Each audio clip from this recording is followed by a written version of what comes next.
Coming to you from the Deep South, this is the Blue Collar Leadership Podcast. High impact leadership is not reserved for leaders, and it has nothing to do with your position, title, or rank. However, it does have everything to do with your character. It's time to climb to the next level and beyond, personally and professionally. Now, let's start making it happen with your host, Mac Story. Hello, and thanks for listening to the Blue Collar Leadership Podcast today. So today I want to talk to you about the 7 stages of speaker development. And the reason I'm sharing this is I talk to a lot of people, and sometimes those people want to do what I'm doing or do something similar to what I'm doing. And if you're going to do what I'm doing, you got to learn how to talk in front of people. You got to learn how to speak to people. But my entire podcast is all about helping people learn how to lead themselves well, hoping that they're going to choose to keep climbing the mountain and learn how to lead others well. If you're going to lead people, you got to be able to speak to people. You got to be able to get in front of people. You got to be able to get in front of groups. And the farther you climb up the ladder, the more that's going to be required if you want to grow and develop your influence. And if you've been following me long enough, you know what I say. I learned it from John Maxwell a long time ago. I bought in right away. I validated it in my life. You can too. And what that is leadership is influence. And speaking to people is one way to influence people. Speaking to one person is a way you can influence one person. But here in a couple of weeks, Rhea and I are going to be going up to Detroit, Michigan. We're going to be speaking to 1,500 lean construction professionals at one time. So we're going to be able to leverage a lot of influence with that group. These people are going to come from all over the country, maybe beyond the United States. But if I hadn't learned to really speak, and it's kind of weird for me because I didn't have to learn it. I remember back when I went to college, I had to take some public speaking classes, and I hated them. I did okay though. I made A in both of those classes I had to take, but I hated them. And the reason I hated them was because they were so scripted. So I'm going to share some stories about my journey. I'm going to give you some tips. You take it for what it's worth. If you like it, you can learn from it, apply it. If you don't think it fits for you, then it don't fit for you, and you need to probably go learn some lessons from someone else. But all I can tell you is what I know and what worked for me. But what I don't want you to do is I don't want you to let the fear of speaking hold you back. And I see that in so many people. I mean, I go into some companies and I mean, there's leaders, there's top leaders in companies that they don't want to get in front of people and speak. And when they do, you understand why. Because they are so scared and nervous and afraid. I ain't ever really had that problem. The problem I had was, I mean, I still got the same problem. I can't get in front of people and talk about something I don't know anything about. I can't have confidence in my ability to I guess you want to call it, fake it, manipulate it, whatever you call it, lie to people, pretend, pose, be a poser. I don't know. But I can't do all that. And if somebody wants me to do that, no, I don't want to get in front of somebody and speak. But if you're going to have teams, you're going to have to get in front of people and speak. And some people can speak in front of small teams, 3 or 4, 5, 6, 8, 10 people, but they can't speak in front of 40 or 50 people. And a lot of that is just the stuff that I talked to you about on my other episodes. It's about developing yourself so that you're secure as a person. Some people are so worried about what someone else is going to think about them, they can't talk about nothing when they get in front of them. I mean, you guys hear me, how I talk. I'm from the country. I'm okay with it. I'm proud of it. I like it. I'm a blue-collar guy. I spent first 10 years of my career on the front lines of blue-collar manufacturing companies in an entry-level position with a whole lot of other people who were just like me from the country. A lot of them not highly educated. A lot of them not very educated at all. Some of them didn't graduate high school. Some of them didn't graduate high school and were highly intelligent, and they spoke like they graduated, with a master's degree in English. But the majority of them didn't. Most of them talk like me or worse. And one of the first things, if you've ever heard me speak, one of the first things I do when I get up on stage is, no matter if there's 10 people in the room or if it's several thousand in the room, first thing I do is I tell everybody I'm bilingual. I speak English and country. Sometimes at the same time, I tell them.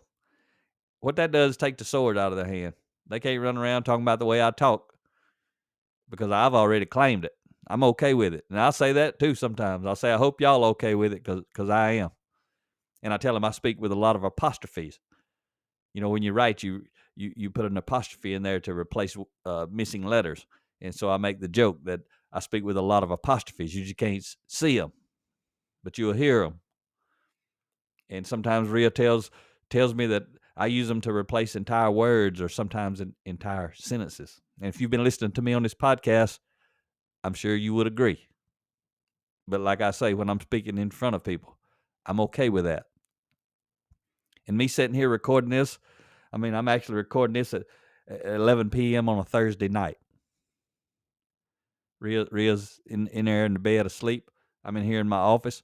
But I'm talking to you the same as I talk when I'm on stage. There's no difference. I talk the same way when I'm on the phone with somebody. If you've ever been on the phone with me, you already know. This is who I am all the time.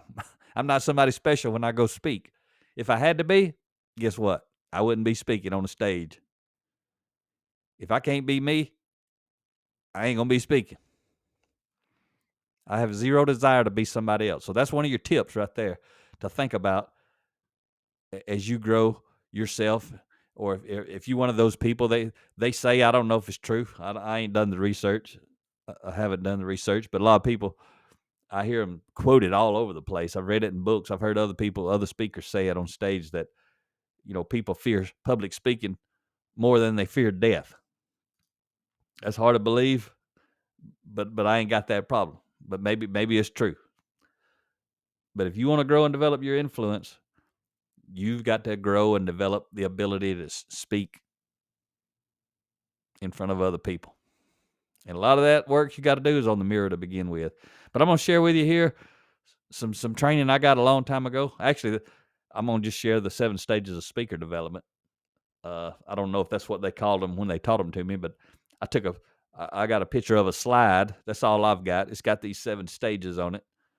So everything I'm going to be talking to you about and teaching you is my own content. But the 7 stages I got from this slide when I went through some John Maxwell training about 13 years ago. Probably was a guy named Roddy Galbraith that taught this. I don't know that though. But if I was going to give credit to someone, I'd give it to him. But I don't know where I come across this from. But all I want you to know is these 7 stages of speaker development. And again, that's just my name for these 7 words I'm going to share with you. I didn't create that slide, and I didn't create this structure. But everything I'm going to tell you about each one of them is just going to come off the top of my mind today, relative to me personally, to my journey. But I'm going to share the 7 stages of speaker development. I'm going to share why you should strive to become a person who isn't afraid of speaking in front of a crowd. I've done some of that already. And share with you how you can begin to climb through these levels in an effort to increase your influence. And again, I'm just to share with you, you listen to No Country Mac talking to you on a podcast. Who am I? That's who I am.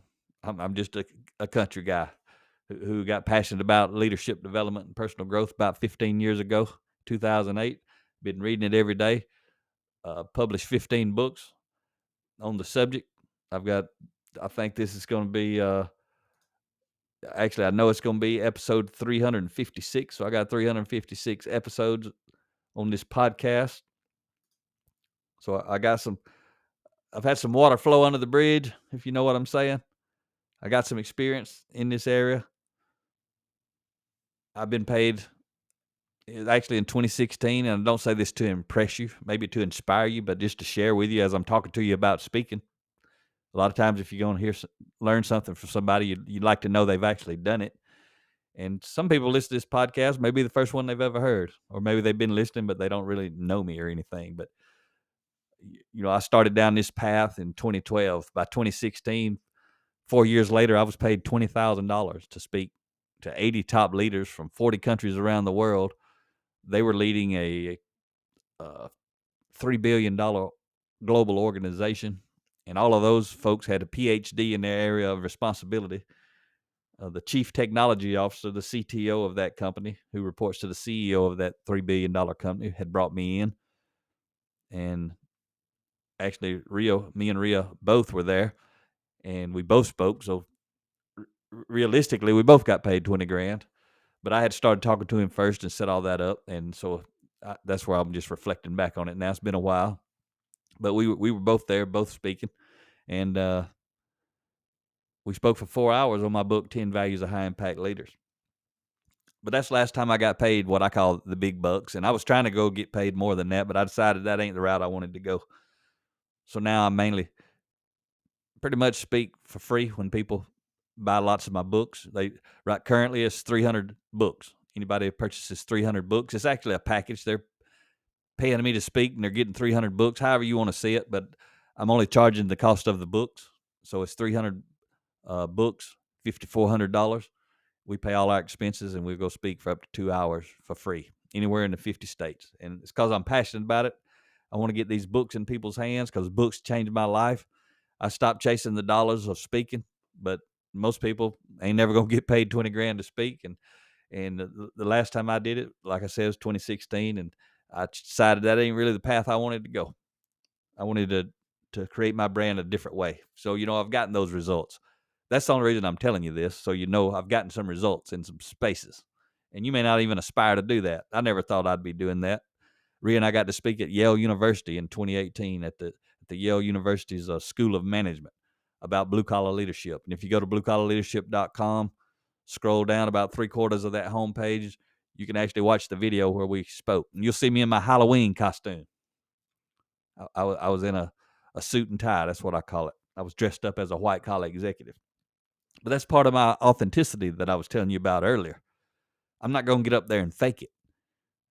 If you see me in a suit, I'm going to tell you I don't want to be in the suit. That ain't who I am, which makes me actually be authentic.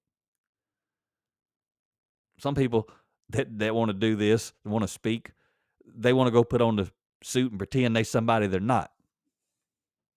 And guess what? When they step off the stage, they still going to be somebody they're not.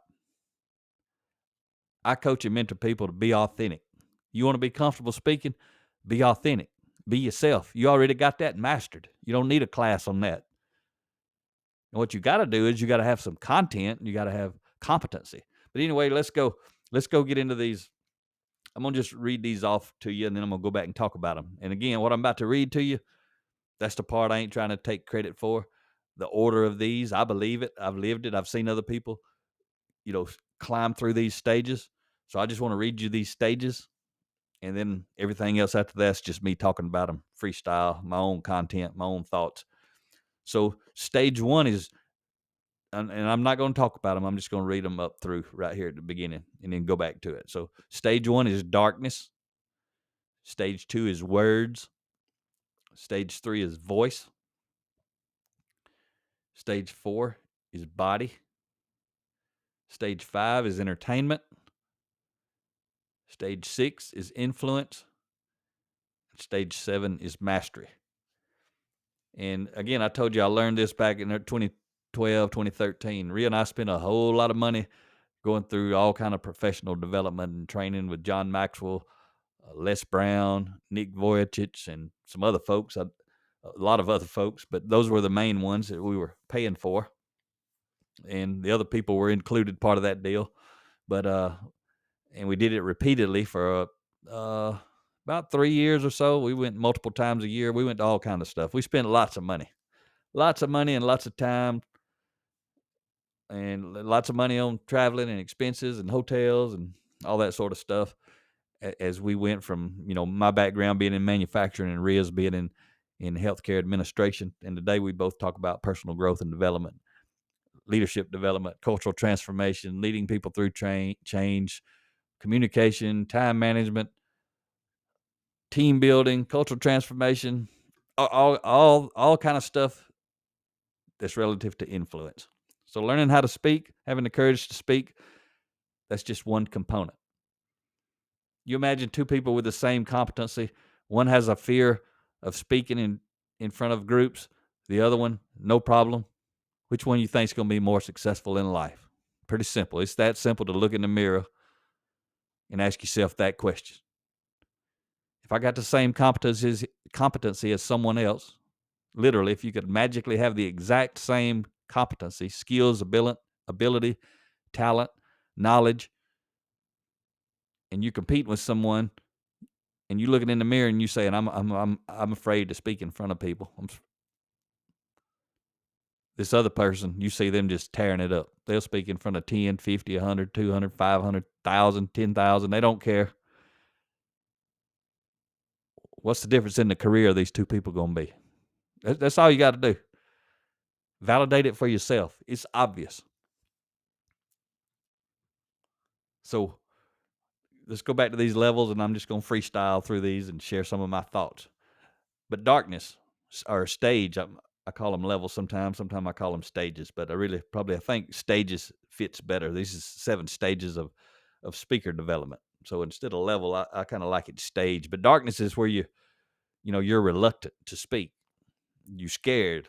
I mean, some people really scared. I don't understand it, but I understand that they can be afraid of it and scared. But I mean, some people get nervous. They break into a sweat.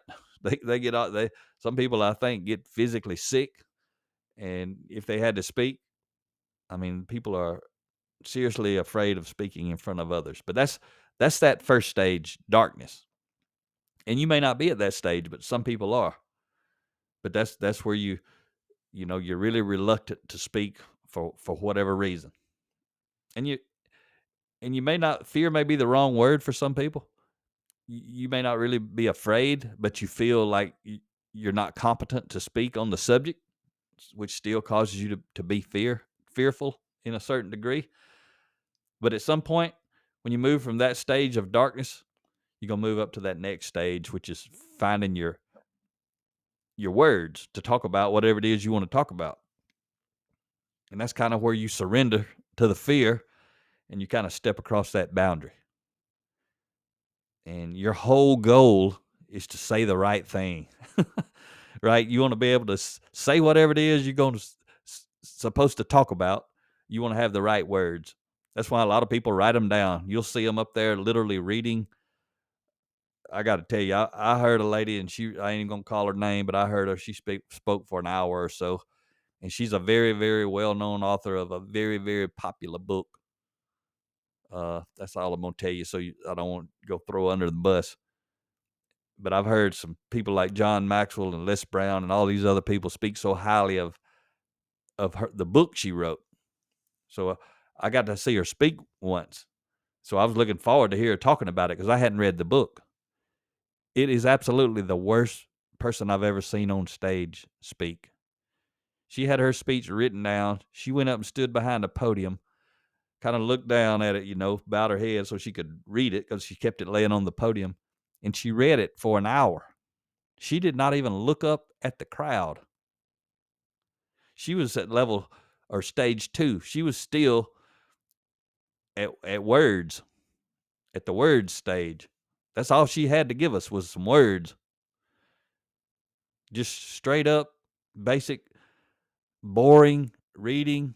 I didn't get up. I wanted to. I didn't want to be disrespectful. I mean, there was, 1,000 people in the room listening. It was a 3-day conference. John Maxwell, Simon Sinek, I think Daniel Pink, General McChrystal, I think U.S. Army General McChrystal. I forget. It was a lot of big name speakers and some other folks who I've never heard of who were awesome, much more awesome than that lady who was popular, probably worldwide.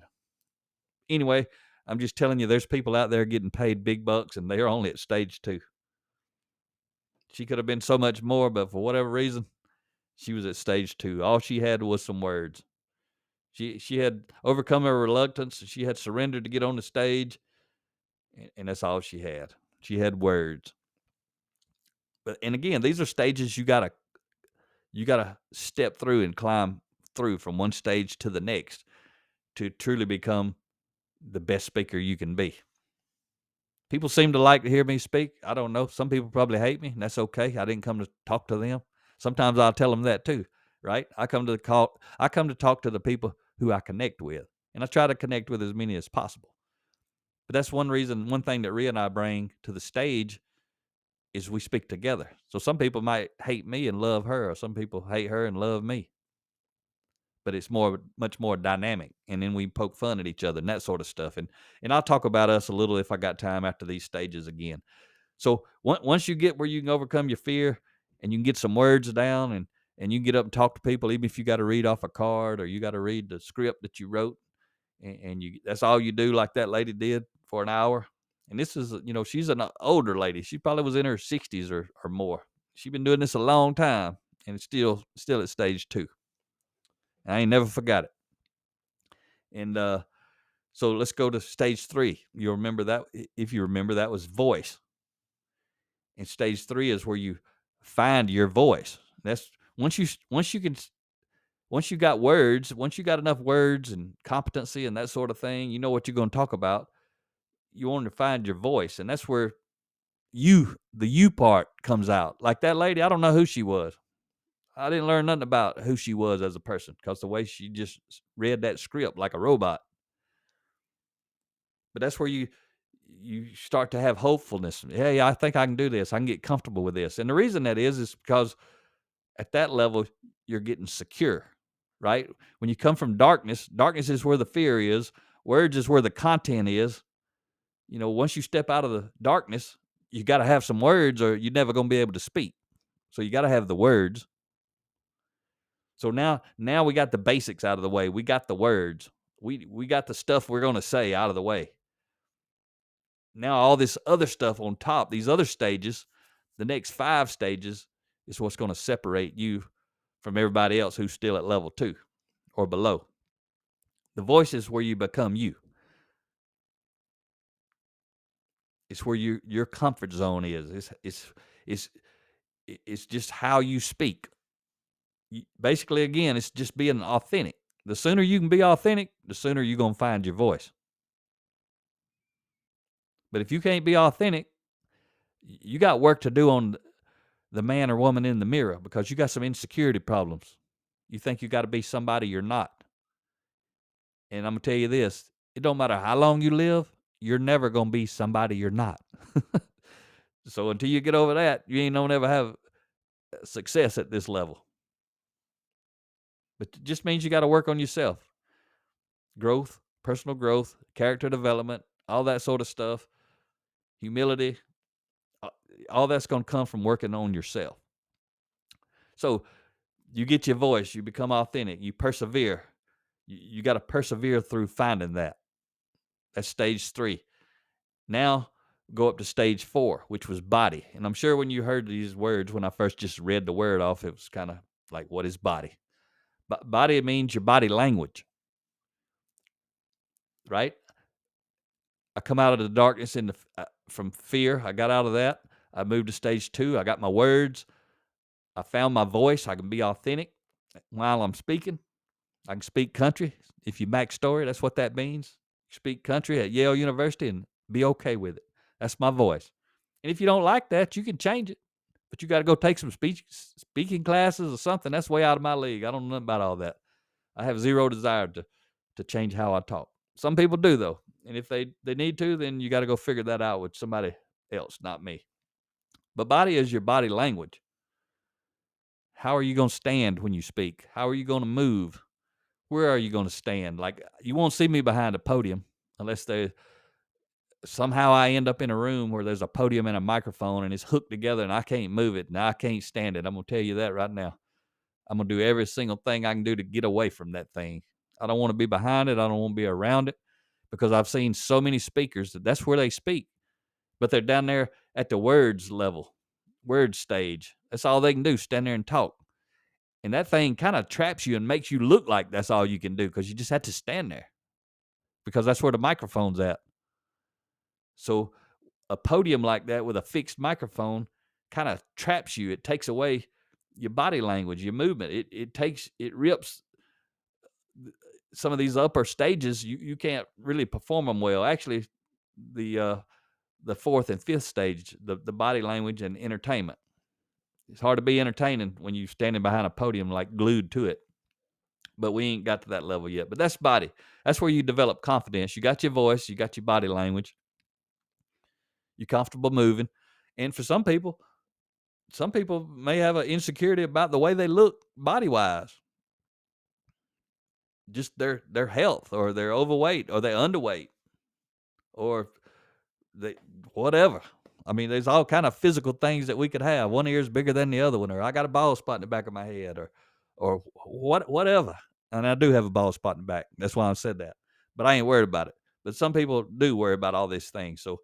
So you got these body issues to come over at this stage. But the number one thing he's talking about, though, is assuming you're comfortable with yourself and you can get out there, what's your body language going to be? Learning how to move in a way that you're able to express more. You go through a lot of training. I remember in school, and they like, don't be waving your hands around and all that. They want you to, basically, when I was in college, they taught me stand behind the podium, be still, and talk, which was ridiculous. That ain't how you connect with people. All this stuff is about learning how to connect. First, you connect with words. Then you connect on top of that with your voice. And then you connect on top of that with your body language. And then let's move on up to stage 5, entertainment. That's another way to connect with people, with humor, that sort of stuff. That's when you start to get excited. When you become entertaining, when you get excited. Like I tell people, they already know it, but I want them to know I know it when I'm getting talking. I'm doing it right now. I'm getting a little fired up. And I tell people I'm getting fired up. Or I'll tell people, whatever I just said, I got chills on that one. And you can't see them, so I had to tell you I got them. Right? That's starting to become, entertainment. I'm getting excited. I'm satisfied. The audience is satisfied. With Rhea and I together, we poke fun at each other, but it's called payoffs. When you're speaking, you want to try to get payoffs. You want to change the energy in the room, take people up, make them feel good, make them motivated, get them fired up. Say something later that's humorous. Say something later that's thought-provoking, where they get quiet and you can tell they get a serious look on their face. All this is changing the energy. We call them payoffs. So in the speaking world, whenever you change the energy, you're getting a payoff. And the more you can change that energy, the better experience the audience is going to have. But the ultimate one thing that everything about speaking is about, first of all, it's about influence, but it's really about connecting with the people. That's what you're trying to do. That's why you need to get your words down, know what you're going to talk about, get your voice, be authentic, get the body language. Move out. Are you going to move out in the crowd? You're going to stay on the stage. You're going to stand up 3 feet above them on the stage, or you're going to step down and you're going to be amongst the people at their level. But ultimately, it's about influence. And then, influence is stage 6, and mastery, again, is stage 7. And that's where you have discipline, and you've done it so many times. It's like a lot of times I'll tell the audience when I go up to speak, it depends on the group, but a lot of times I'll say, I bet you guys wonder what I'm going to say today. Me too. And then I tell them, that's the truth. I'll tell them, I know exactly what I'm going to talk about, but I don't know what I'm going to say. Literally.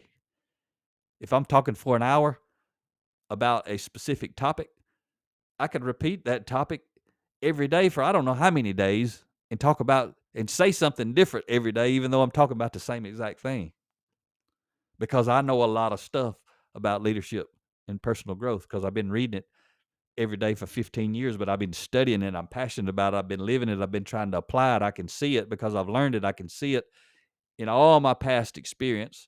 I can see it in other people's experience. I can see it just in life, so I can tie these stories together. And these stories become part of these stages. So I hope you got some value out of it today, but you can go look for other people. If you're thinking about speaking or you're struggling to speak, get on YouTube and look up Look at 5, 10 different people. See what they do. Or go study people who you think are good speakers and see what is it that they're actually doing. And John Maxwell's got a book called Everyone Communicates, Few Connect. When I read that book, it changed the way that I was able to connect with people. But that's a great book for you to read if you want to just learn about, connecting with people, which you got to do if you're going to be a speaker. But there's lots of resources out there. I'd say don't focus on one, focus on a lot. Hope you got value out of today's podcast. Talk to you next time. Make it happen or someone else will. It might as well be you. Are you serious about taking your career and your life to the next level and beyond? Check out Mac Story's Blue Collar Leadership series books and others, now available on audio, along with paperback and ebooks at Amazon, iTunes, and Audible. Please visit bluecollarleadership.com to learn about Mac's books, programs, special offers, certifications, and more. Thank you for listening to the Blue Collar Leadership Podcast.